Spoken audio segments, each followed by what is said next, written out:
If you see the water do this, get out fast. If you don't, you might get caught in a riptide.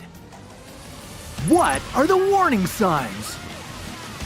And which direction should you swim if you want to survive? This is What If, and here's what would happen if you were caught in a riptide. Every year, beach lifeguards rescue tens of thousands of people.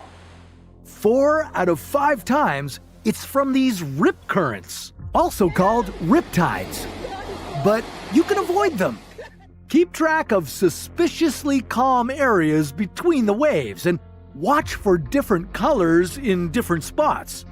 This could indicate that a riptide is churning up sand, sediment, and seaweed. But wait, what are they? Rip currents are strong, narrow channels of fast-moving water flowing directly away from the shore. If you get caught in one, you'll be pulled out into the lake or ocean, further and further from shore. They can form any time. When waves crash into the shoreline or a sandbar, it could concentrate the current. As the incoming water rushes back out to sea, it could create a powerful rip current. Your sunny day is about to turn into a living nightmare scenario that could kill you.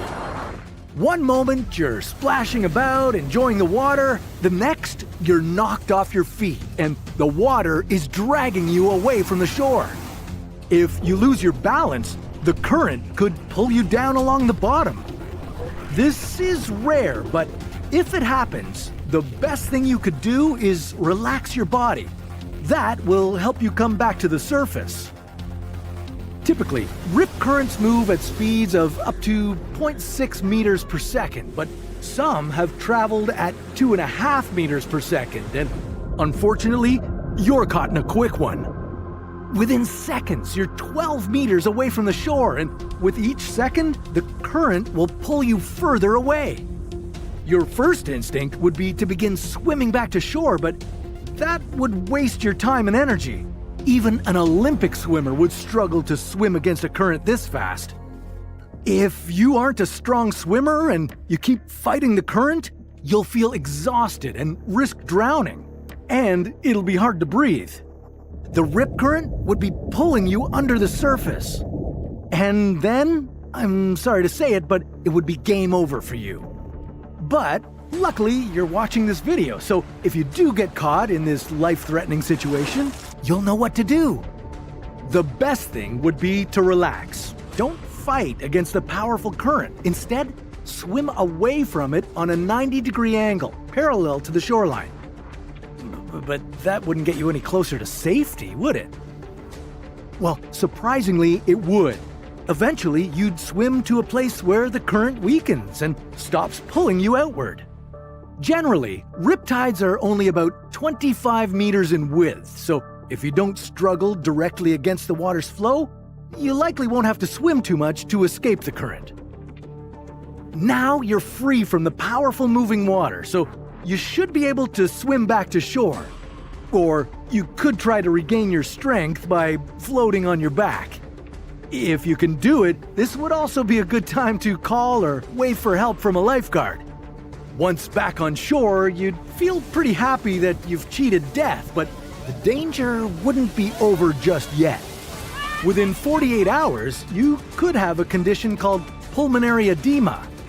Yeah, while you were struggling in the rip current, you could have inhaled some water. It could have reached your lungs and irritated their inner linings. Then fluids may begin building up, which could make it difficult to breathe. You might start coughing, feel sluggish, and have chest pain. Your body would be depriving itself of oxygen. If you weren't able to get to a hospital soon, your lack of oxygen could lead to permanent brain damage, or worse, death. But now that you know the best method to escape a riptide, you'll be less likely to struggle against the rip current. You might even spot the riptide before you go in the water. You know, the best tip could be to avoid the most dangerous beaches. They include Mexico's Playa Zipolite, known as the Beach of the Dead. And at Hawaii's Hanakapi'i Beach, over 83 people have drowned in the powerful rip currents. Also, don't go doing something crazy like trying to surf in a tsunami. That's a story for another What If.